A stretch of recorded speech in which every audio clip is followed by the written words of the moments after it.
সন্ধ্যা পেরিয়ে গেছে অনেকক্ষণ। পৃথিবীর বুকে নেমে এসেছে জমজমাট অন্ধকার। দেবকুমার বুঝতে পারল সে পথ হারিয়ে ফেলেছে।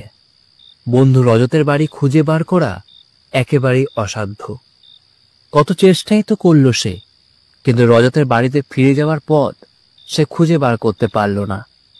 মনে মনে জেগে ওঠে তার শত অনুতাপ। রজত তাকে বারণ করেছিল। সে বলেছিল বারবারই, শোনো দেবকুমার, এসব পাহাড়ি জায়গা একেবারেই ভালো নয়। এখানে সেখানে কত বিপদ ওত পেতে বসে আছে। কাজেই বিকেল 5টা না বাজতেই ফিরে এসো। সে তখন হেসেছিল বিদ্রুপের হাসি। একটা শক্ত সমর্থ জোয়ান ছেলে সে। পাহাড়ে পথ বলেই কি তার বিপদ হবে? সে কি 5 বছরের কচি ছেলে যে তাকে সহজেই কেউ বিপদে ফেলতে পারবে? তখন অমনি কত কথাই তার মনে হয়েছিল, কিন্তু এখন যে বাচ্চা ছেলের মতোই সে পথ হারিয়ে ফেলল। এখন কোথায় সে যাবে? কেই বা তাকে আশ্রয় দেবে? হ্যাঁ, ওই যে দূরে একটা আলো দেখা যাচ্ছে না? দেবকুমারের আশা হলো নিশ্চয়ই ওইখানে কোনো বসতি আছে। ওখানে গেলে সে নিশ্চয়ই একটা আশ্রয় পেতে পারে। দেবকুমার জোরে পা চালিয়ে গেল। মিনিট 10 পরেই দেখা গেল এক প্রকাণ্ড বাড়ি তার সম্মুখে দাঁড়িয়ে। বাড়িটি জীর্ণ পুরাতন হলেও বুঝতে কষ্ট হয় না যে এককালে এর পেছনে ছিল বিরাট ধনীর কোনো ইতিহাস। বিরাট সিংহ দরজা, লৌহ ফটক, তারই মাথায় মিকমিক করে একটা আলো জ্বলছে। অর্ধ উন্মুক্ত ফটকের এক কোণে একখানি চেয়ারে এক বৃদ্ধ ভদ্রলোক উপবিষ্ট। পরম নিশ্চিন্ত মনে তিনি হুঁকো হাতে ধূমপানে ব্যস্ত।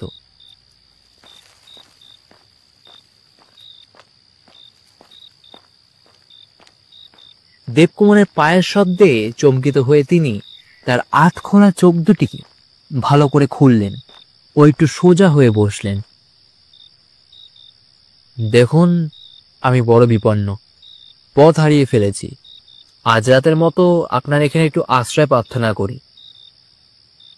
ভদ্রলোক একবার দেবকুমারের আপাতমস্তক ভালো করে দেখে নিলেন, তারপর কোনো কথা না বলে পাশের একটি ছোট বোতামে চাপ দিলেন।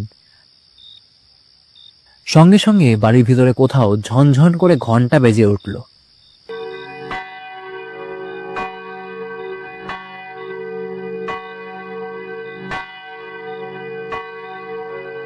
সঙ্গে সঙ্গে মধ্যবয়সী এক পরিচারিকা সেখানে উপস্থিত হল। ভদ্রলোক তেমনি ভাবে তামাক খেতে খেতেই নীরবে দেবকুমারকে দেখিয়ে তাকে ভিতরে নিয়ে যেতে ইঙ্গিত করলেন। দেবকুমার পরম কৃতজ্ঞভাবে তাকে ধন্যবাদ জানিয়ে পরিচারিকার পেছনে পেছনে উপরে যাওয়ার সিঁড়ি পথে অন্তর্হিত হয়ে গেল।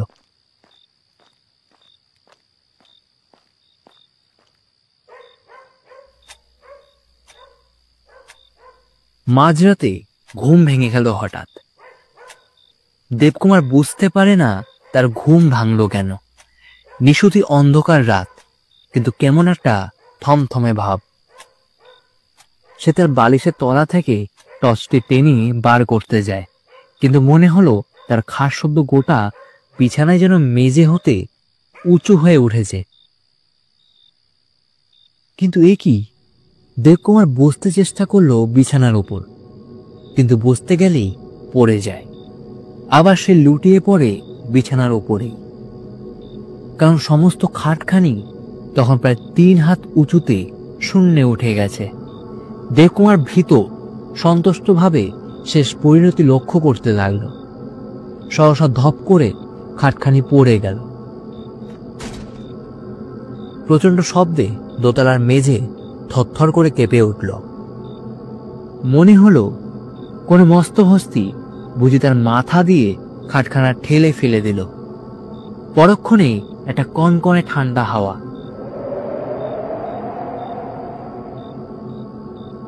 মুহূর্তে শীতে কেঁপে ওঠে দেবকুমার। হঠাৎ তার একটা নিঃশ্বাস তার মুখে এসে লাগে। কিন্তু এত ঠান্ডা, নিঃশ্বাস কি কখনো কারো এত ঠান্ডা হয়? এই যে বরফের ছুরি, দেবকুমার না জানি কোন এক অজানা ভয়ে কখন তার চোখ অনেকটা বন্ধ করে ফেলেছিল। কিন্তু আসলে সে তো ভীরু নয়, সাহসী বলে রীতিমতো সুনামি ছিল। কাজেই তার সমস্ত জড়তা ও ভয় সে এইবার দূরে ঠেলে ফেলে দেয়। পূর্ণ বিস্ফারিত চোখে তাকায় সে, কিন্তু চাইতেই ও কি, খোলা জানলায় একখানা ভীভৎস মুখ, সাদা ধবধবে হাড়ের মুখ, নাক চোখের জায়গায় 3-3টে গর্ত। সে মুখে এক তিল মাংস নেই, 2 ঠোঁটের জায়গায় 2 সারি দাঁত বেরিয়ে আছে। এক মুহূর্তের জন্য দেবকুমারের মাথাটা ঘুরে গেল, তার চোখ দুটি আপনা হতে বন্ধ হয়ে গেল।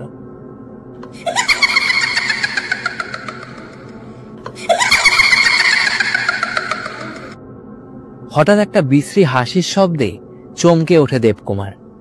কিন্তু এ কি, কোথায় সেই বিবস্ব মুখ? এত বড় বিস্ময়কর ঘটনাকেও ছাপিয়ে আর একটা বিভীষিকা ফুটে উঠল তার চোখের সামনে। সে দেখে 2টি করুণ চোখ, সুন্দরীর চোখই বলা যায় তাকে, একান্ত মিনতি মাখা দেবকুমারের মুখের ওপর ঝুঁকে পড়ে তাকিয়ে আছে। দেবকুমারের বুকের রক্ত মুহূর্তে স্তব্ধ হয়ে যায়। কে যেন একরাশ বরফের ছোপ তার দেহ মনে ঝুলিয়ে গেল। চোখ তার বন্ধ করে দেবকুমার, ভয় বা বিস্ময়। পরক্ষণেই আবার সে চোখ মেলে তাকায়, কিন্তু তখনও সেই চোখ ঠিক তেমনি ভাবে তারই মুখের উপর ঝুঁকে আছে। তার এক ঝলক ঠান্ডা নিঃশ্বাস দেবকুমারের কপালে এসে বুঝি কাঁপুনি জাগিয়া তোলে। সহসা একটা প্রচন্ড শব্দ, সজোরে দরজাটা কে খুলে ফেলল। পরক্ষণেই একটা প্রকাণ্ড জোয়ান লোক ঝড়ের বেগে ঘরে ঢোকে।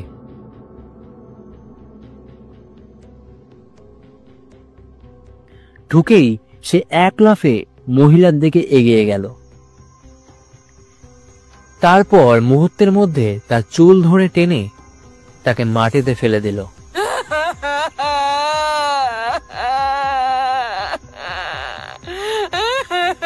আর্তনাদ করে উঠল সেই বিপন্ন মহিলা, কিন্তু পরক্ষণেই সেই জোয়ান লোকটার হাতে চকচক করে ওঠে একখানি শানিত ছুরি,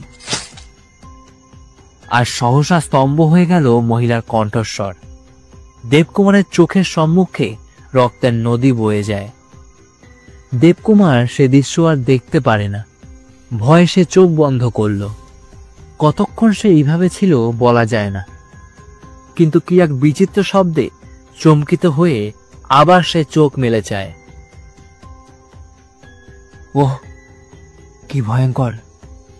নিহত মহিলার চোখ থেকে আগুন ঠিকরে বেরোচ্ছে। কি তার উত্তাপ আর কি তার জ্যোতি! সমস্ত ঘরে যেন আগুন জ্বলে উঠেছে, আর সেই আগুনের মাঝখানে রক্ত সমুদ্রে সেই সুন্দরী মহিলা, তার সর্বদেহ রক্ত মাখা, বুকের এক পাশ দিয়ে তখনও রয়ে চলে ফুটন্ত রক্তস্রোত। দেবকুমার স্তব্ধ, হতবাক, কিন্তু কিসের আকর্ষণে সে চোখ তার ফেরাতে পারল না।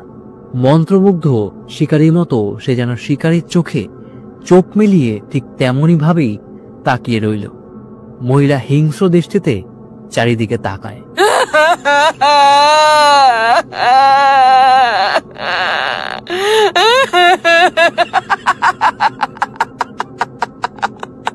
ঠোঁট তার কেঁপে ওঠে, না জানি কোন অভিসম্পাত সে বিলিয়ে দেয় অত্যাচারী পৃথিবীর বুকে।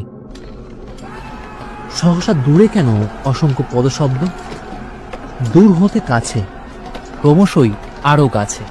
কে জানে কত লোকজনের পদশব্দ নৈশ স্তব্ধতা ভারী করে তোলে। দেবকুমার বুঝতে পারে একজন দুজন নয়, অসংখ্য লোক হিংস্র শিকারীর মতো বাড়িতে ঢুকে পড়েছে। তাদের হইহল্লা ও অস্ত্রের ঝঞ্ঝনায় আতঙ্ক সৃষ্টি হয়।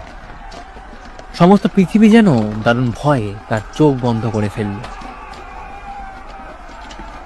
বুক কেঁপে ওঠে দেবকুমারের, কিন্তু সে বুঝি চিৎকার করবার শক্তিটুকু হারিয়ে ফেলেছে। হঠাৎ কিসের বিজয় উল্লাসে সমস্ত আকাশ বাতাস ধ্বনিত পদধ্বনিত হয়ে উঠল। সঙ্গে সঙ্গে প্রচণ্ড বেগে ঝড়ের মতো ঘরে ঢুকে একপাল যমদূত, সকলেই সশস্ত্র, ভয়ঙ্কর, কিন্তু তাদের পুরোভাগে সেই মহিলার হত্যাকারী নৃশংস ব্যক্তি। হিড় হিড় করে টেনে তাকে ঘরে নিয়ে এলো যমদূতের দল। তারপর তার দেহের সর্বত্র এলো পাথারে চলে অসংখ্য অস্ত্রাঘাত, ছোড়া, তলোয়ার, সরকি, বল্লম তাকে প্রায় ভূমিতলে গেঁথে ফেলে। মহিলা ফুটন্ত রক্তের সঙ্গে তার সদ্য নিঃসৃত রক্ত মিশে একাকার হয়ে গেল।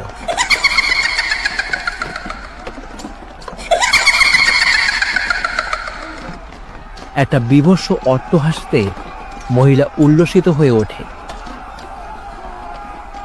তার সঙ্গে সঙ্গে কোথা থেকে বুঝি বা ছাদ ফুঁড়ে টুপটাপ ঝরে ঝরে পড়তে লাগলো কতগুলি কচি কাঁচা ছেলে মেয়েদের রক্তমাখা অঙ্গ প্রত্যঙ্গ।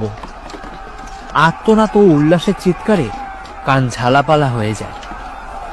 আর ঠিক সেই মুহূর্তে প্রচণ্ড ভূমিকম্পে সেই বিশাল বাড়িখানির ভিত পর্যন্ত কেঁপে ওঠে। প্রলয় দোলায় কেঁপে ওঠে দেবকুমারের সমস্ত খাটখানি। টকবকে ফুটন্ত রক্ত তার কপালে ও মুখে ছিটকে এসে লাগে। কয়েকটা ভয়ঙ্কর হিংস্র যমদূত গোটা কয়েক বিভৎস কঙ্কাল সহ অবশেষে দেবকুমারের দিকেও তেড়ে এলো। ভয় শিউরে উঠল দেবকুমার। দুহাত মাথায় তুলে সে প্রাণপণে চিৎকার করে ওঠে, বাঁচাও, বাঁচাও। জ্ঞান যখন হলো তখন সে দেখে তার বন্ধু রজত ও একজন ডাক্তার তার পাশে বসে। ভাবতে চেষ্টা করে সে কোথায় সে আছে আর কেমন করে এলো। চোখ চাইতে পারে না সে। অবশেষে ধীরে ধীরে মনে আসে তার সবকিছু, কিন্তু বুঝতে পারে না নিশীথের সেই ভয়ঙ্কর প্রাসাদে ওরা দুজনই বা এলো কখন আর কেমন করে এলো। কেমন করে এলো? সম্ভবত তার বুকের ভাষা মুখে ফুটে বেরিয়েছিল একটু জোরেই। রজত বলল, হ্যাঁ ভাই, এ প্রশ্ন তোমার মনে জেগে ওঠা খুবই স্বাভাবিক। সংক্ষেপে বলছি শোনো, অনেক রাতে তুমি যখন ফিরলে না, তখন আমার এই ডাক্তার বন্ধুটাকে নিয়ে তোমায় খুঁজতে বেরোই। এই বাড়িটা আমার বাড়ি হতে প্রায় মাইল 3 দূর। এর কাছাকাছি আসতেই তোমার একটা আর্তনাদ আমাদের কানে আসে। আমরা তখন টর্চ হাতে বাড়ির মধ্যে ঢুকে পড়ি। এসে যা দেখলুম তাতে আর আশা হয়নি যে তোমাকে জীবন্ত ফিরে পাবো। দেখি তুমি এই খাটের ওপর পড়ে আছো, কিন্তু মাথা তোমার মাটিতে ঝুলছে আর তোমার নাক মুখ দিয়ে রক্ত বেরোচ্ছে। বাধা দিয়ে দেবকুমার বলে, কিন্তু ওরা সব গেল কোথায়? সে নিহত মহিলা, বাচ্চা ছেলে মেয়েদের কাটা মাথাগুলি, সে রক্ত নদী, রক্তস্রোত। কেমন?